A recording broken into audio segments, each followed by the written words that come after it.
So today's topic is bundling, which is mainly, well, one aspect of it is something called code splitting. So there's a sample app that I may get to look at today. Next week's lab hopefully will be on this topic as well. And these are the slides here. So Webpack is this tool that we've actually been using all along, not so much in the Agile module, but in the Web App Dev 2 module. And what Webpack is, as I'm kind of stating at the bottom of the slide, is that it's a build tool. Now, this notion of building an application is something that arose when we were discussing CI/CD. And really all building an application is where you take the source code and convert it into a form that can be executed by your runtime environment. So if we were developing a Java application, that would simply be compiling the .java files and generating .class files.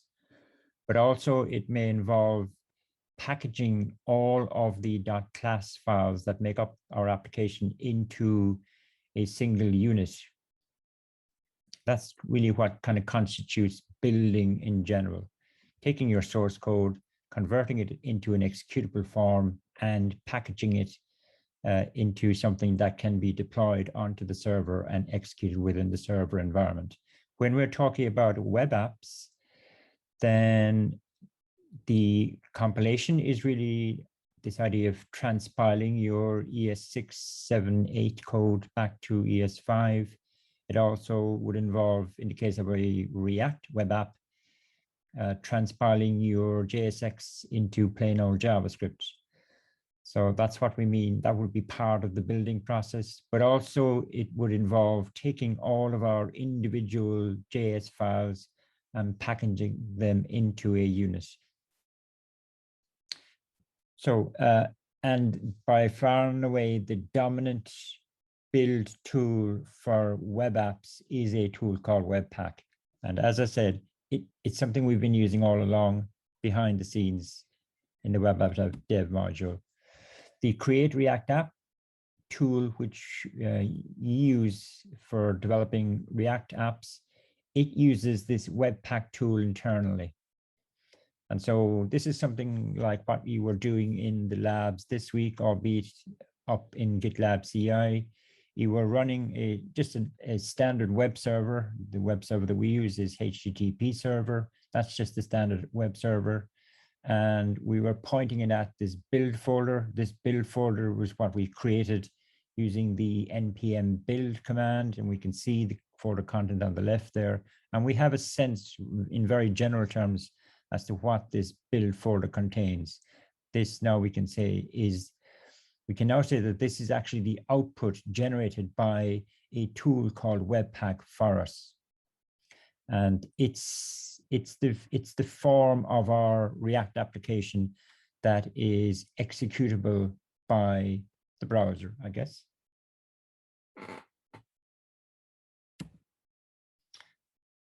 So kind of more formally, at its core, what Webpack is it's a module bundler. We tend to use the verb bundling rather than building in relation to web apps, but it really means the same thing. So when we talk about bundling, that's really building in the generic sense. But it's about taking the individual modules that make up your web app and bundling them into a single unit. And the way Webpack does it is it analyzes the dependencies in your source code. And by dependencies, we simply mean, if it's the case of JavaScript, the various import statements that you have at the top of each JavaScript file. That's what I mean by dependencies. It analyzes those, and that allows it to essentially understand the module hierarchy that makes up your web app or your React app. And it converts it brings them all together into a single output bundle. Now, it's a bit more sophisticated than that, though, because some of the modules in our web app, whether it be a React app or using any other framework, some of the modules may be CSS files. They constitute modules as well. We may have some static images associated with our web app. This is very different now from the images that we pull down from TMDB, for example. They're not static. We may have custom font files. So all of these constitute modules in the context of a web app. And the Webpack tool understands all of them. So it understands multiple standards, I'm saying here. Even within the JavaScript aspect of web apps, there are different ways that we can express dependencies. Now, by far and away, the dominant one that you have used is using the import statement. That statement was introduced in ES6, but prior to ES6, we used a different way of expressing dependency relationships, and it was using a statement called the require statement, which you will see being used possibly in the web API development that you're doing at the latter end of the web app dev module. But the require statement is the old form of the import statement. The require statement is part of a modular system called CommonJS. There is another modular system that comes with JavaScript called AMD, but that's pretty much redundant at this stage now. But either way, Webpack actually understands all of these ways of expressing dependencies in JavaScript code. And so, as I said, what Webpack does is it performs a bundling task. And I've alluded to as to what that really means now, or a few moments ago. All I'm saying down here is that it's really a major issue for large web apps, but we use it anyway in our Movies app, which wouldn't be regarded as a big app, because in very large web apps, you could have a couple of hundred modules, and you couldn't expect an individual to be responsible for taking all of these modules and packaging them into one output bundle. This is a kind of a visualization of what Webpack does. So on the left, we have, Maria, our various modules. I'm not being specific as to what type they are, whether they're JavaScript, CSS, images, or whatever. But it takes all of them. And of course, this is representing, Maria, the dependency relationships between them. Now, it's true to say that the module at the very top of a web app's dependency hierarchy, that has to be a JavaScript file, okay. But, this could be a CSS file. This might be a JavaScript one. This might be an image. Either way, what Webpack does is it takes all of these and it generates the thing on the right, a single unit or a bundle. That bundle now is going to contain all of the JavaScript code, the CSS code, the images, etc. over here. It will also contain some Webpack specific wrapper code, which we needn't worry about. So that's, at its very simplest, that's what Webpack does. It takes all of the modules on the left and generates a thing on the right. It can be more sophisticated though. It can generate multiple bundles on the right. And this would be the case for very large web apps. So maybe on the left, we've got a couple of hundred JavaScript modules, and maybe we want to split them up into, in this case, 2 separate JavaScript bundles. But let's suppose we've got a lot of CSS on the left as well, and we want to put all of that into one bundle. And maybe we've got a lot of images and we want to put that into a separate bundle. So you'd have to somehow tell Webpack that we want to generate these on the right rather than what we had on the previous screen. On the previous screen, we're just saying everything is inside in this bundle, and Webpack can do that. It can mix JavaScript, CSS, static images, font files, etc. Or it can do this. Just depends on how you instruct Webpack to do it. So the Create React app, what it actually uses is a separate package called React Scripts. and React scripts uses Webpack. So that's kind of the way it works for the Create React App tool. Not everybody that develops React apps uses the Create React App tool, but it's certainly a convenience that a lot of people do, and it's much more convenient for us, because if we did not use the Create React App tool, then we would have to start using Webpack directly ourselves. And that's just an added complication that we don't necessarily need, although it's important that you have an understanding of what Webpack's role is. So on the screenshot, I'm kind of showing you, okay, when you run this command here, npm run build, if you look inside the package.json, you'll see that that command is essentially running a script called React scripts. And on the left, then we know now that what React scripts build does is it generates this stuff on the left here. And we can see that it contains, here's, in terms of my bundles, this is one bundle that it generates. And this is a second bundle. So in the case, so Webpack has been pre-configured by React scripts to generate 2 JavaScript bundles of my source code. And I think I've mentioned before, and I can repeat it, what is always inside in the bundle that begins with the label main is your custom code, whereas inside in this bundle here, it contains all of the node modules packages that you may be using in your application. So for example, this is where the React and React DOM and Material UI, all of those standard packages would be bundled into this bundle here. The bundles are, we also refer to the bundles as chunks in the language of web app development, which, you can see there, the part of the name includes chunk in it. So the term chunk and bundle are interchangeable. So when we do npm run build, that's what's generated, and that's kind of what's happening behind the scenes. So Webpack is actually playing a role there, even though we don't see Webpack appearing evidently here, but take it from me, it is. So even though we're not using Webpack directly, it's important that we have some basic understanding of the concepts associated with the tool. The first concept is this notion of the entry point in your application.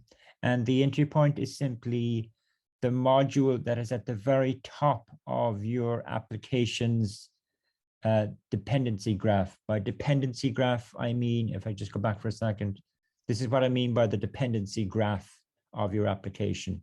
And at the very top of that is always going to be a JavaScript file, but you have to tell Webpack where exactly is this JavaScript file physically located in your project's folder structure. Now, in our case, that's always going to be in the src/index.js. So the Create React App tool will tell Webpack via React scripts that that is exactly where the entry point is.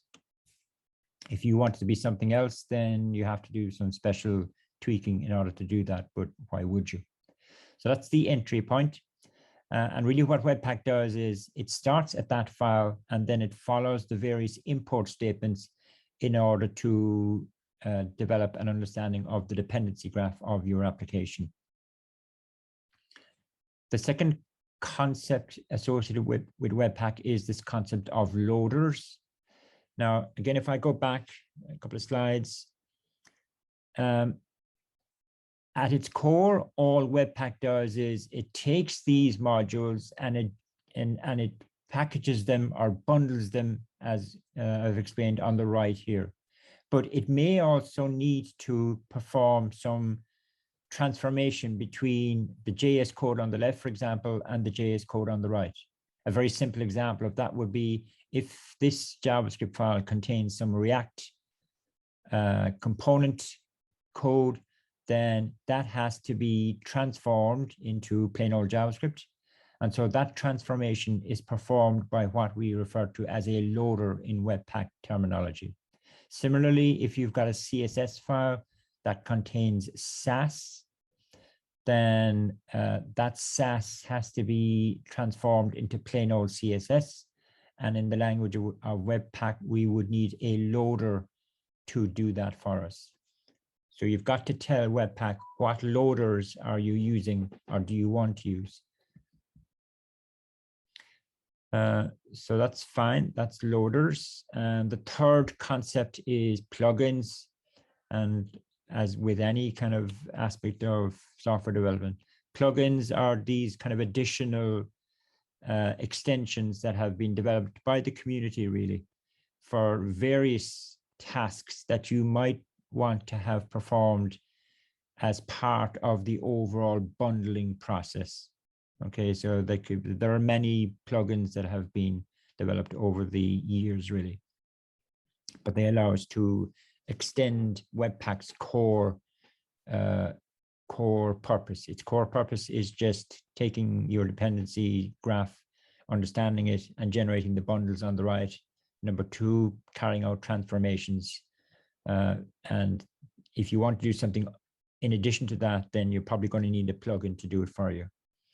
And it's a question of identifying what plugins are out there in order to use them.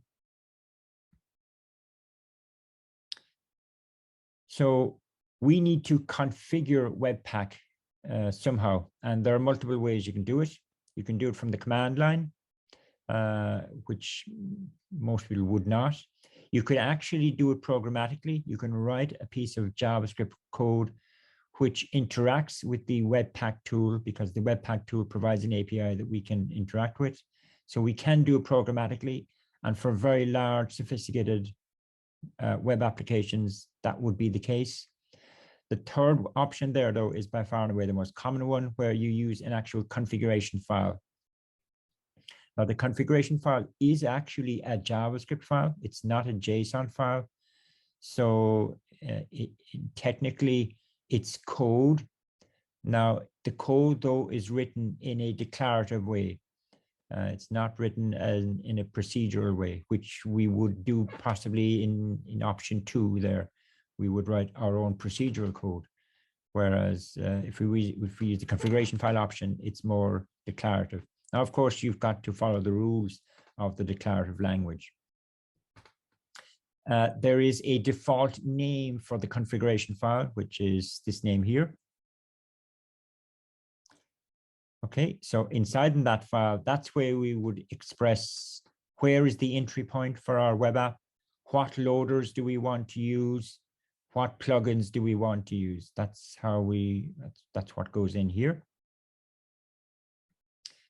Fortunately, though, we don't have to worry about any of that if we're going to use the Create React App tool, because the React scripts takes care of it for us. And all I'm showing you on this screenshot here is kind of proof to you that all of this is really happening behind the scenes. Now, what I'm showing you in this screenshot is if you open up the Node modules folder in your Movies app and find the module called Webpack, which I'm showing you here, and if you open it up a little bit and drill down into it, you will find an actual file called webpack.config.js. So that contains the Webpack configuration for a React app that is using the Create React App tool. So it's provided for you. You don't have to do it. But you could, if you open up and look at that file, it is an ordinary JavaScript file. It's pretty complex in terms of the content, but you might recognize one or two elements within it. You might see a reference to entry point. You might see a reference to loaders and plugins. So again, that's by way of what's going on behind the scenes when you're doing something like npm run build.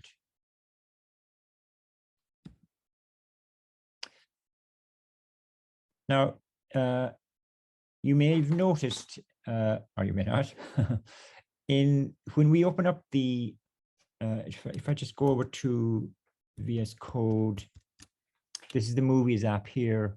And if I go into the build folder and drill down a little bit,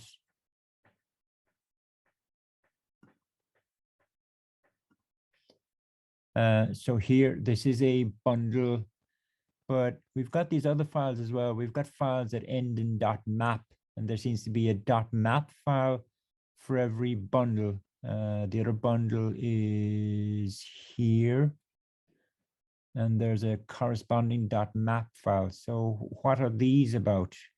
They're generated by Webpack, but what's the purpose of them? And they contain what are referred to as source maps. So they're generated during the bundling process. And really what they allow you to do is, you see, when we run our React app using the HTTP server, for example, the form of our React app that is sent down to the browser is, the bundles that were generated by Webpack. Okay. And so if our React app crashes in the browser or, throws an exception, the error that you're going to get back from the browser is going to tell you where the error occurred in the bundle file. So you might get something like this. You're going to get a reference to a bundle file and a particular location in the bundle file. Okay, you'll get the meaningful JavaScript error message, but you've no way of finding out where exactly does this position correspond to in my source code. So from a debugging point of view, you're trapped really. You've no way of working your way back. Now, what source maps do is they actually map the bundle files layout back to your source code layout. And so what you will get as an error message in the browser when it throws an exception is a reference to the actual source code file that caused the error. Even though the code that is sent down to the browser is your bundle, because of these maps that are included with the bundle, when an error occurs, the browser is able to use the maps to generate an error that is much more useful and meaningful to the user. So essentially what they are they map the bundle files content back to your source files content. We don't have to worry about how does it actually produce these map files. We just need to be aware of what their role is.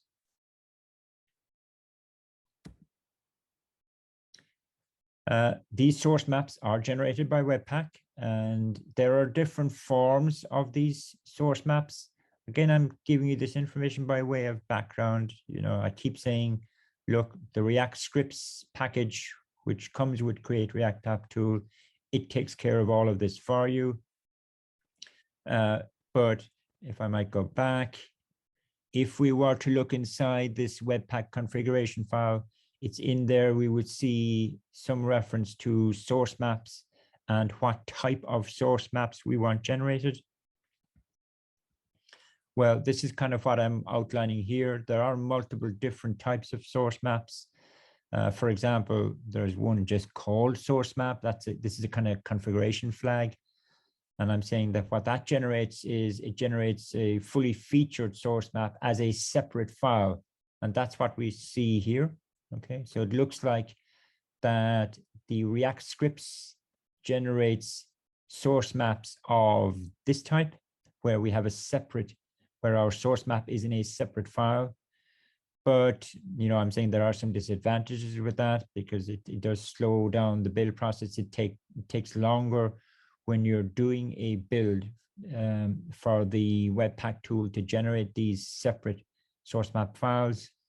Or if you tell Webpack, look, I only want source maps using this configuration flag, then what it actually does is it includes the source map code with your JavaScript code in the JavaScript bundle. So you won't see separate .map files.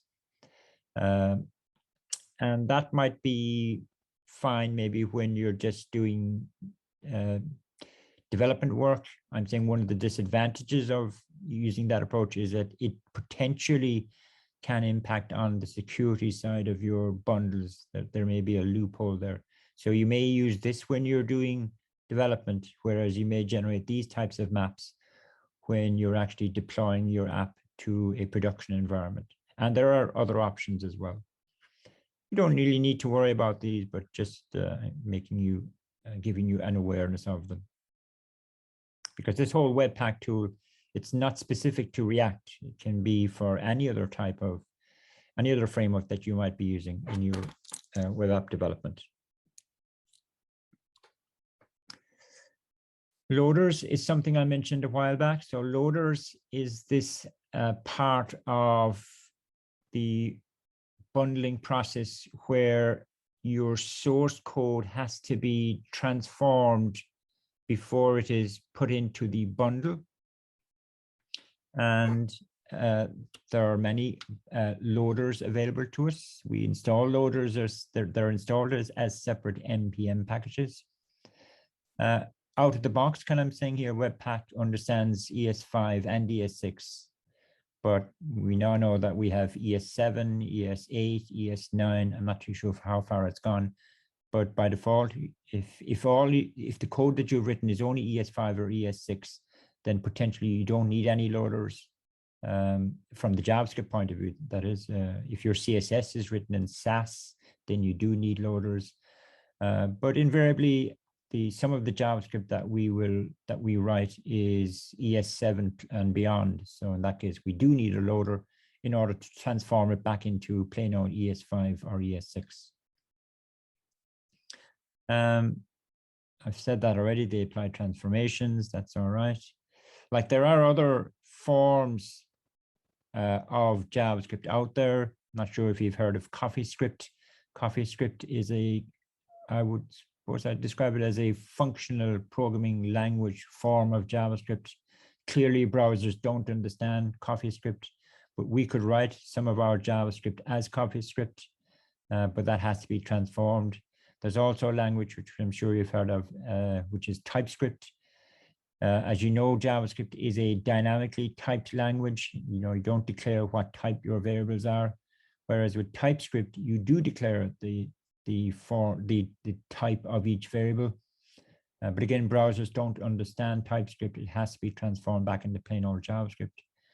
So you may write a variety, you may use a variety of forms of the JavaScript language in your source code, but all of these have to be transformed, and therefore you need to tell Webpack which loaders it needs to use. And the way you configure Webpack is you essentially tell it based on the source file extension as to what loader is required. And there are some kind of conventions. So TypeScript files, for example, their file extension tends to be .ts. And so in the Webpack configuration, you would indicate that any source file that ends in .ts, then the TypeScript loader needs to be used to transform that code back into plain old JavaScript. And similarly for CoffeeScript, etc.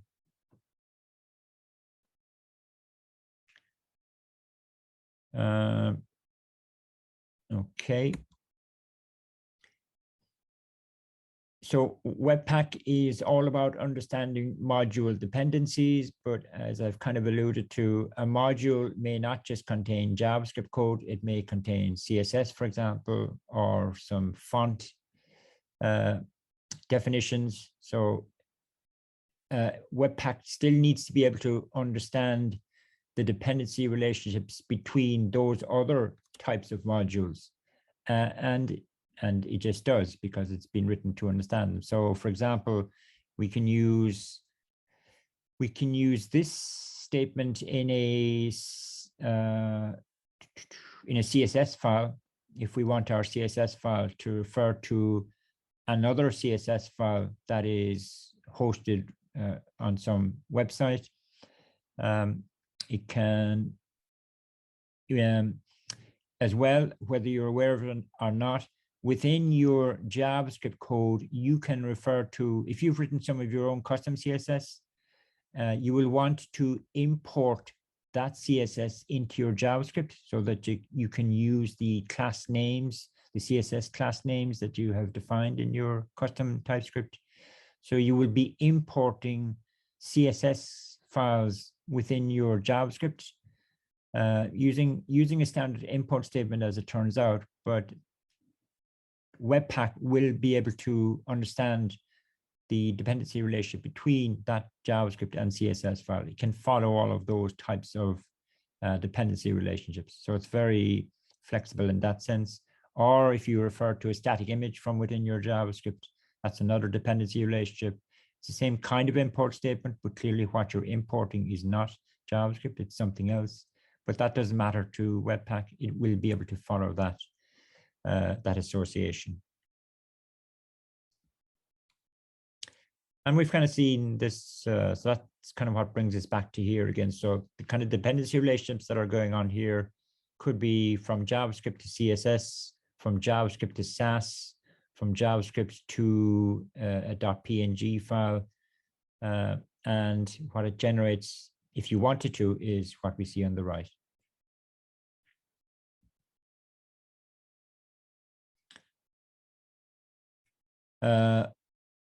Okay, well, you know, just going back to dependency relationships in relation to JavaScript, this is the one that you're very familiar with. Technically, we would say that this dependency is expressed using the ES6 modular system, whereas this is another dependency relationship here. But we are expressing this dependency relationship using the common JS modular system. You may see this being used, this form being used in the web app and the web API development side. We could have used it in our React code as well, and it would all work fine. But by far and away, this is the more commonly used dependency expression or importing statement in today anyway. So there are different, and I've kind of alluded to this already, that there are different ways of expressing dependency relationships between JavaScript files at the moment.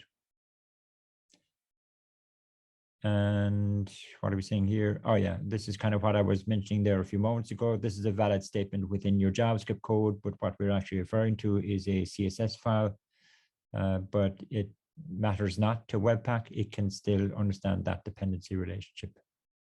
This is the kind of import statement that you may have used in one CSS file referring to another CSS file.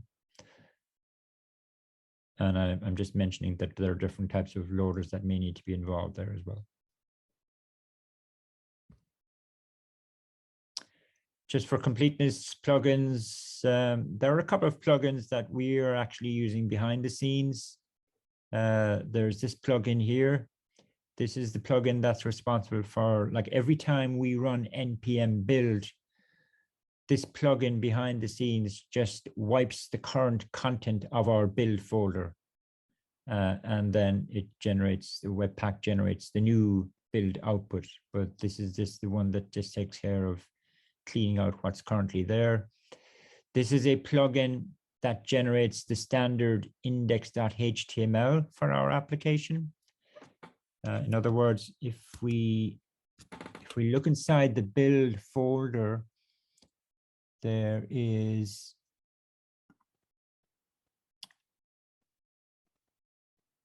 where is it? Here it is. There's an index.html file. Well, who generated that? And I'm now telling you that Webpack actually generates that.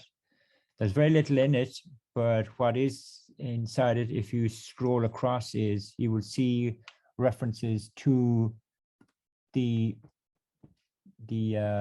Webpack bundles. Is that a bundle? Yeah, the Webpack bundles that contain our JavaScript code.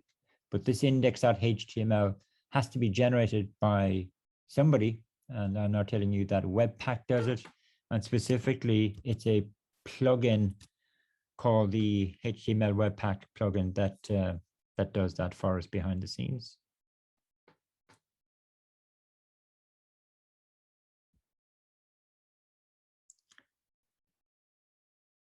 Now, so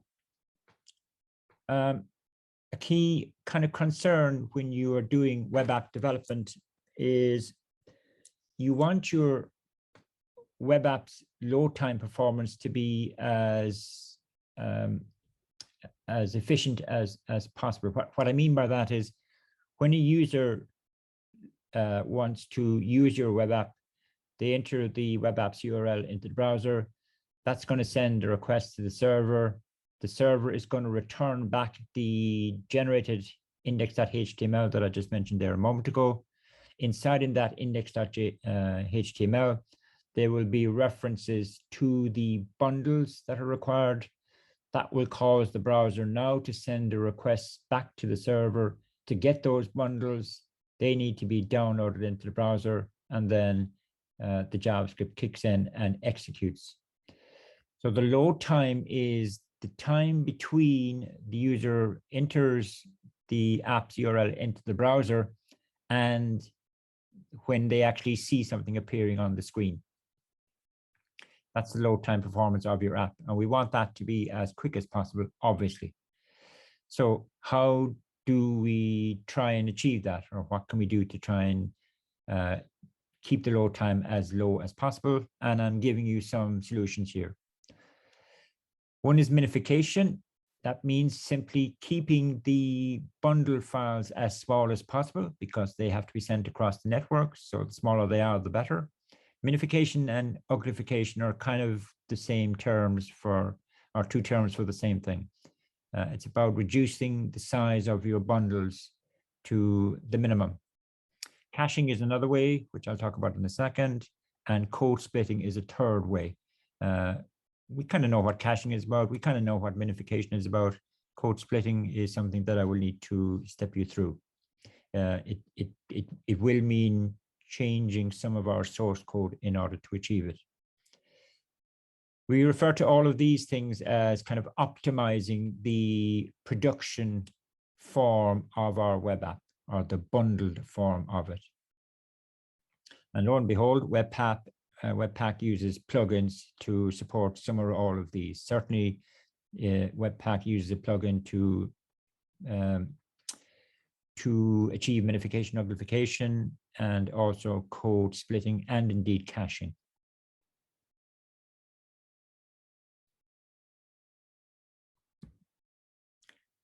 Back to some screenshots. I've shown you this already. If you look inside any one of the bundles, then this is what you see, but this is actually JavaScript. But of course, what has happened is there is no white space allowed in the bundle file, because white space and indentation and alignment, that's really, all of that is for the purpose of somebody reading your code. Nobody reads the contents of a bundle file, so we don't need any white space. So really, this is what we mean by minification, reducing all white space from the code. That is minification, and that's taken care of by a plugin associated with Webpack for you. So that's minification stroke uglification taken care of. We don't have to do anything. The next thing is caching. Now we know what caching is. You've come across caching in the web app dev module. If you recall, when you were talking to TMDB and you asked TMDB for some data, and the data was sent back to your browser, and you were caching that data in the browser so that if the user went to the same page that required the same data, then rather than sending a new request back to TMDB, you checked in the cache to see if you already have the data and you render it straight away. So that's the concept of caching that you're familiar with. Caching also applies to the whole area of bundling or building an application.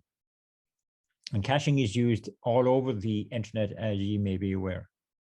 So bringing it back to bundling and this objective of reducing load time performance, then clearly it would make sense that if a user loads your web app into the browser and uses the app, which means we've had to download the bundle files, and the bundle files are the the largest part of your web app. If the user comes back to that same browser and uses the same web app at a later date, then rather than downloading the bundles again, maybe the browser should actually cache them. But how does the browser know whether the bundle content has changed between two usages of the application within the browser? Is there any way it can determine that? In other words, if the developer changes the source code, rebuilds the application, new bundles, how does the browser know whether the bundles have changed or not?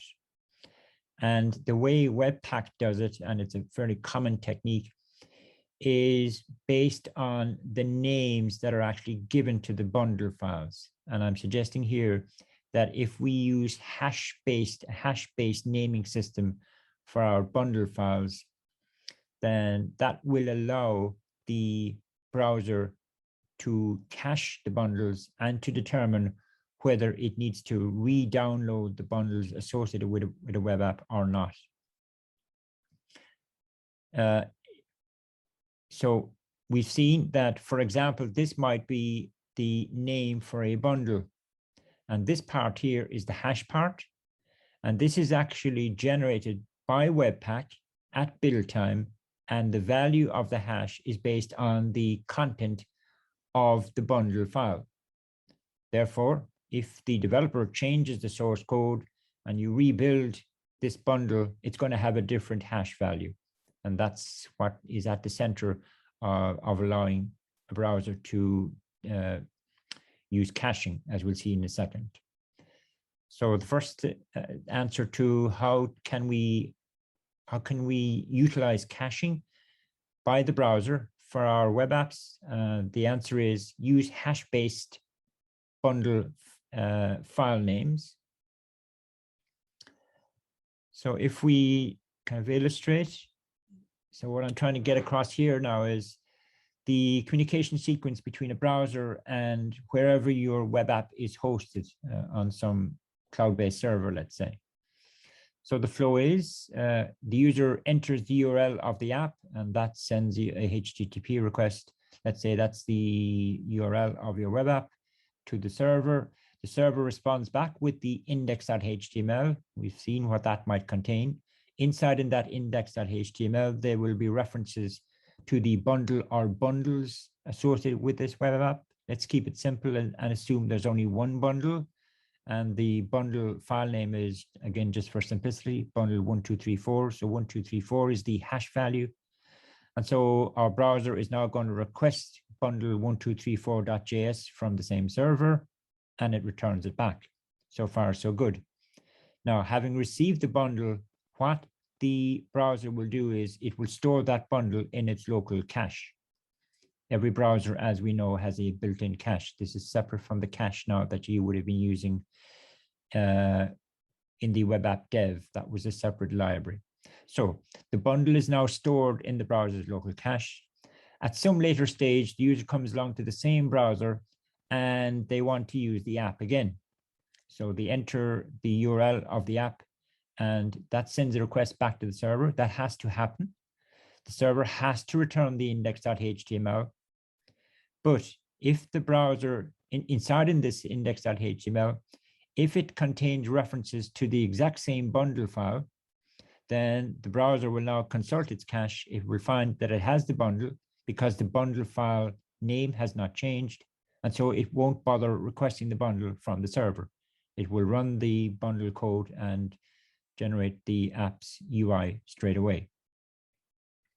Now we're saying at some later stage, let's suppose the developer does make some changes to the source code, which means they rebuild the app, and now the bundle has a different hash value. The user comes along and they want to use the app again. They make a request to the server returns the index.html, but now the index.html contains a reference to bundle 4567, which won't be in its cache. And now it's going to send the request back for that bundle. Bundle arrives and now it can cache it again. So it's the bundle file name. That's what the browser can use in order to determine whether it has a cached value of the bundle or not, and if so, it doesn't need to request it from the backend. And this is all possible because of this hash-based bundling file name convention or strategy that Webpack uses. And again, it kind of uses it out of the box for you, although there are plugins that enable it to do that. Am I on time? Okay. I wasn't expecting to get anywhere near the end of this set of slides, so I'm not concerned about that. Okay, so in terms of optimization, we've talked about minification, which again, it comes out of the box from Webpack. We've talked about caching, which also comes out of the box. The third way of improving your application's load time performance or achieving optimization is using something called code splitting. Again, there are plugins that do this for you behind the scenes, but we have to, in this case, we have to make some changes to our source code in order to leverage code splitting. That wasn't the case in the case of minification nor caching. And it's all kind of based around how you express imports in your source code. Now, given the time, I think I'm actually going to freeze it here, and I'll pick up the story in next week's lecture, which might mean that next week's lab, well, let's see what we'll do in next week's lab. Maybe I'll allow you to do some work on your assignment. I'll definitely attend the labs, of course, but a lot of the lab accompanying this set of notes is really based around code splitting. So anyway, we can deal with that next week.